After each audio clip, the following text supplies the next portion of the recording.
Ayan, nandito ako ngayon sa isang museum sa Moscow.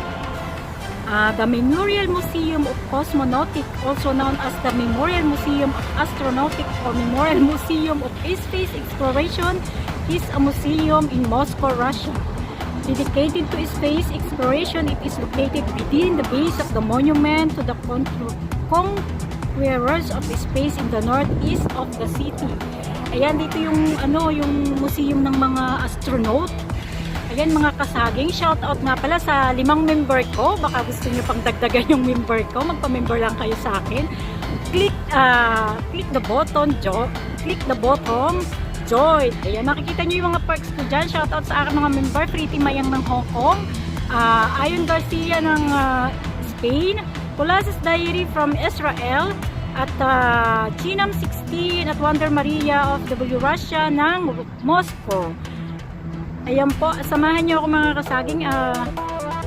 Punta tayo dyan, tingnan natin kung ano ba talagang nilalaman ng mga yan. Kasi alam niyo naman ang Moscow, Russia. Ang Russia ay napakayaman ding bansa sa buong mundo. Kaya talagang ma-amaze kayo sa mga abangan yung video sa akin. O ayan mga kasaging, stay tuned. Ayan mga kasaging, andito ulit tayo. The museum contains a wide variety of Soviet and Russian space-related exhibits and models which explore the history of flight, astronomy, space exploration, space technology, and space in the arts. Pasensya na kayo sa English ko. English Karabaw to. According to the Russian Tourist Board, the museum collection holds approximately 85,000 different items and receive approximately 300,000 visitors yearly. O diba? Talagang binibisita to ng maraming turista dito sa Moscow. Yung museum, Memorial Museum of Cosmonautics. Yan mga kasaging, stay tuned.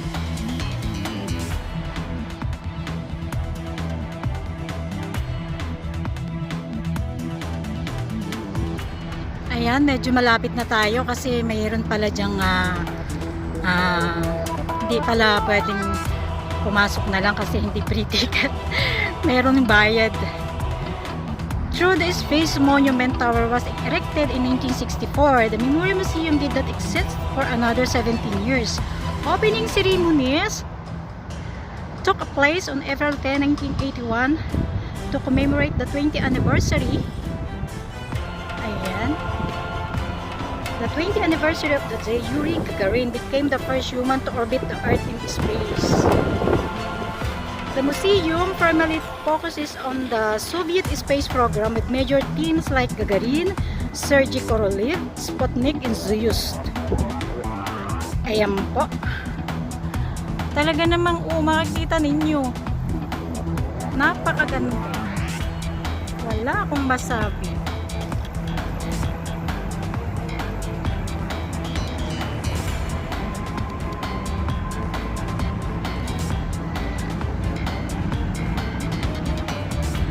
Malapit lang siya sa sa metro.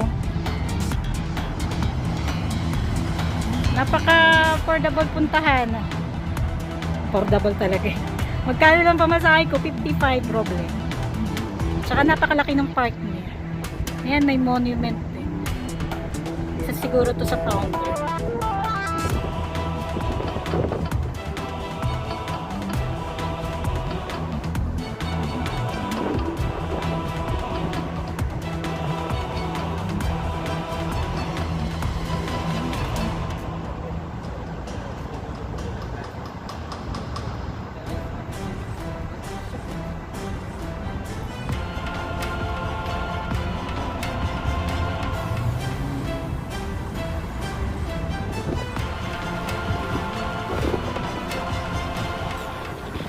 Kaya nung tumamang ito kanina pa ito nagpapacharming sa akin. Patawa lang.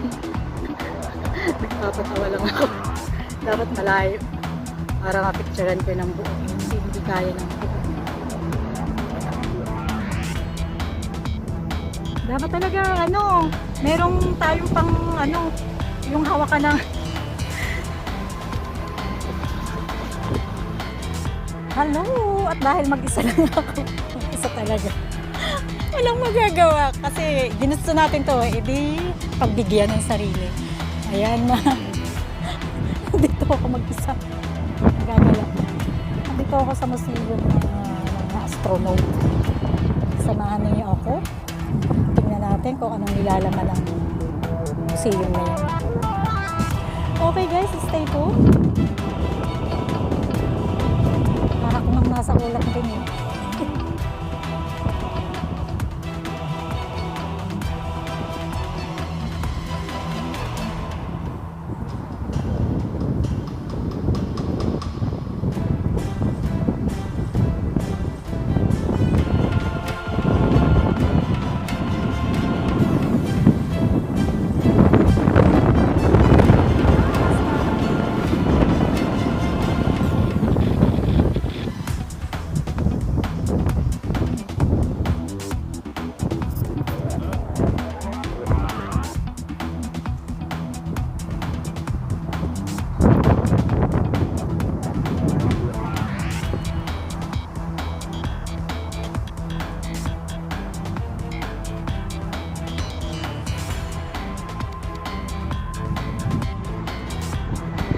Pala mga kasaging ay nirenovate noong 2009. The museum was reopened after 3 years of reconstruction. It is a spiritual tripod, its original size. Ayan, ito yung original size niya and has added new sections dedicated to space programs worldwide including the USA, Europe, and China, and the International Space Station. The museum new features original interactive exhibits as well as refurbished promenade, the sculpture line Cosmonautics alley which connect the museum to the Moscow Metro. Nakakonect pala to sa Moscow Metro. Kaya dito ay pag may nagbomba ay hindi agad which connect to the museum to the Moscow Metro. The museum is a favorite of students worldwide and primary tourist attraction of the city. O, diba? O, maraming ang mga estudyante rito na napunta.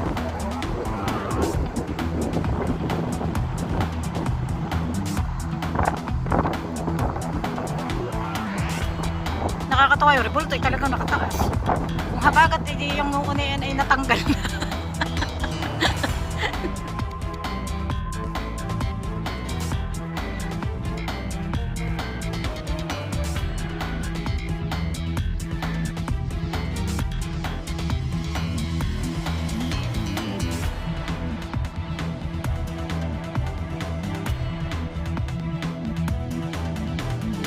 Dahil may katabing restaurant yung museum, parang napapakain ako.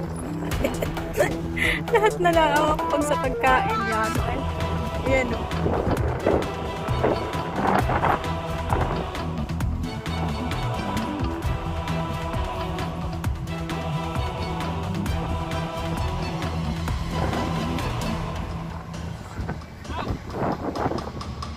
Hindi ko alam kung saan kukuha ng ticket.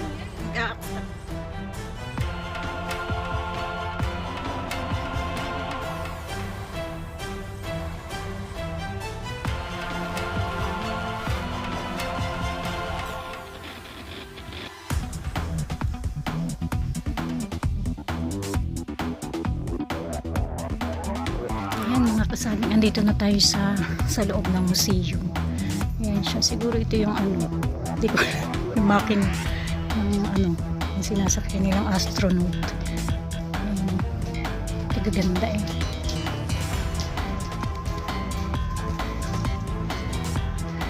Ayan, makikita nyo naman dito yung may English. Ground base station. BPK was part of the ground receiving and recording command. Ay mga kasaging, kayo na lang ang magbasa. Ito yun.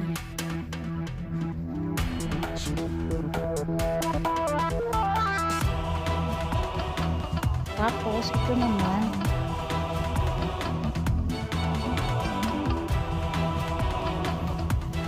Mars 1 Automatic Interplanetary Space Station.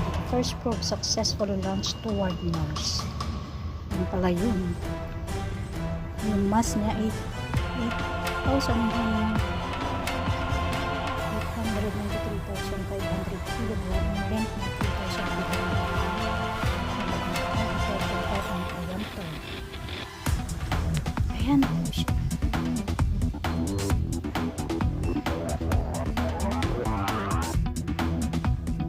Yung picture na yan, ayan siya. Mura lang yung ticket, 600 ruble. Sa mga nais pumunta rito, ayan. Andito lang yan sa Bidingham Metro. Pwede niyong puntahan. Parang may payong.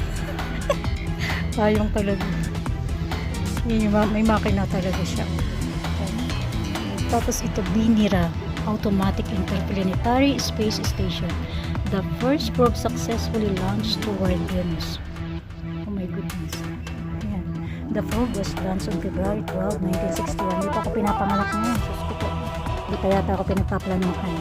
By the Mormia Carry rocket from the Lake Cosmodrome program.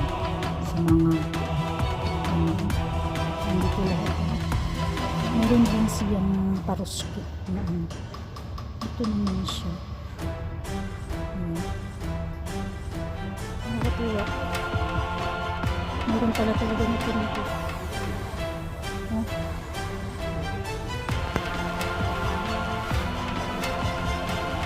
Makasakay nga. Ang daming bata.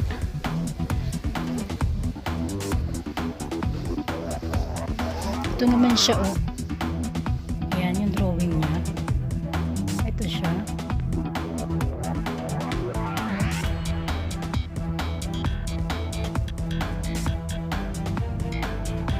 Ayan.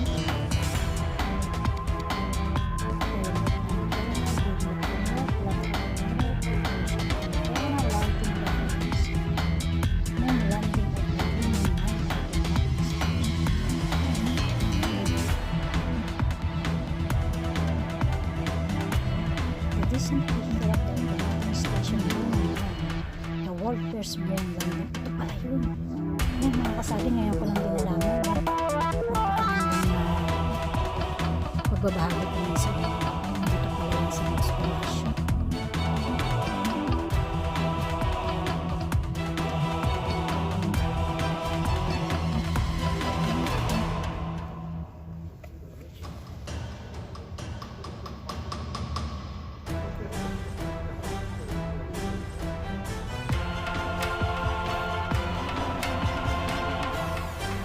Andito na yung mga paliwanag, babasahin ko na.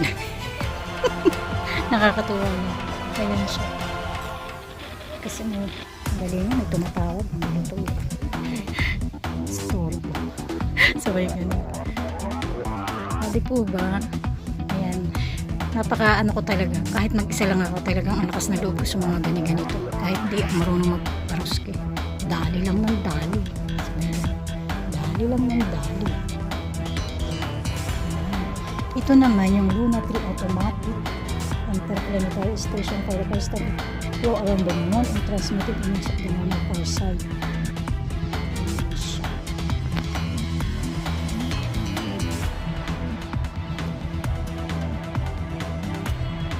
Yan pala yun.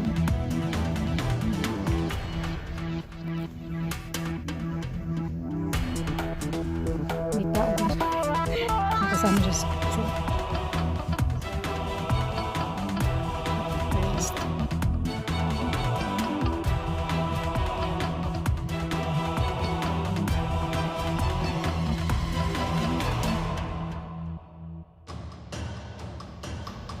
Ayan po mga kasagin. Sana marami tayong matutunan dito sa pagpasok ko. Ito naman yung Luna 1 Automatic Interplanetary Station, the first probe successfully launched towards the moon. Ayan pala siya. Ito yung drawing.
pala to.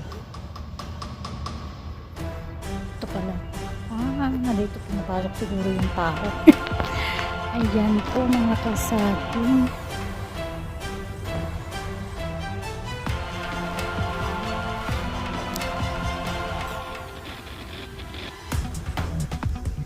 Ayan po yung kasaysayan niya.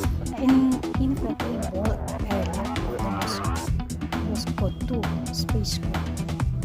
The airlock was designed to ensure the preservation of the spacecraft and to perform a spacewalk rin ay nilang pamamasan. Ay mga diameter nila, height and following state, outer diameter, diameter of chest, internal diameter, and mass, height and inflated state. Ayan po mga kasama. Ito naman po yung kasi hindi ako marunong aerospace, kaya may English siya, kaya may engineering natin.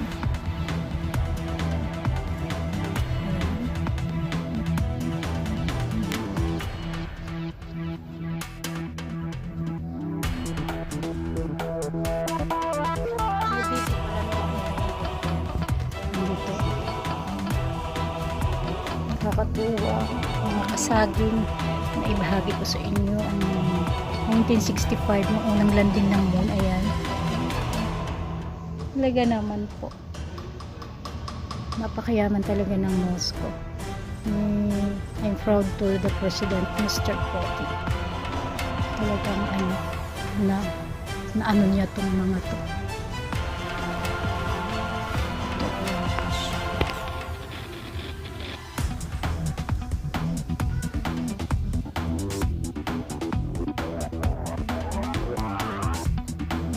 Ito yung kasaysayan niya. Andito.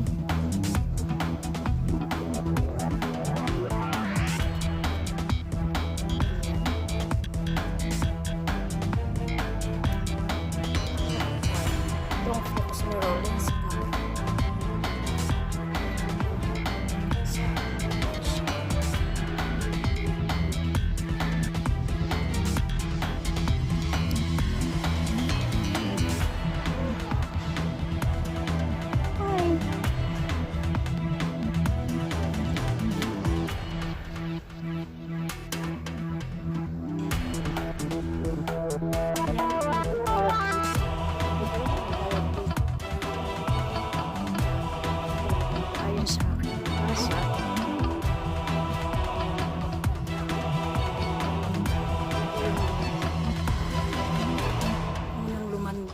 Unang astronaut na lumanding sa buwan.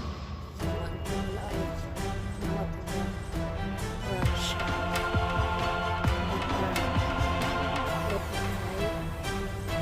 Let me try it.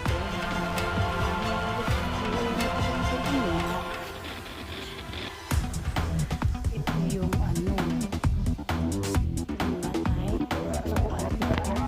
siguro dito sumasakay yun.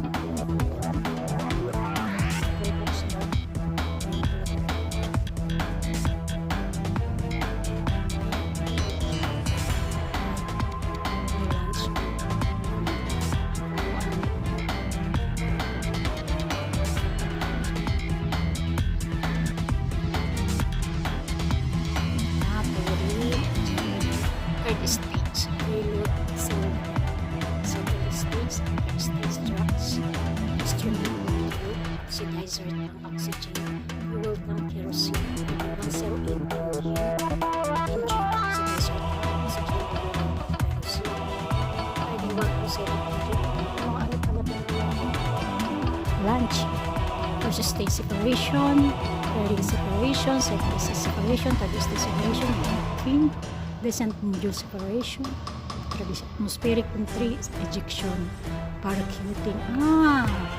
Sila pala ay bumaba ng parachuting.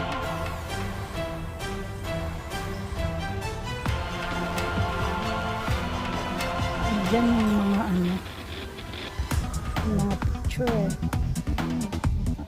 ng paglanding nila ulit dito sa lupa. Dito lahat naka-reserve. Naka-ano na nila.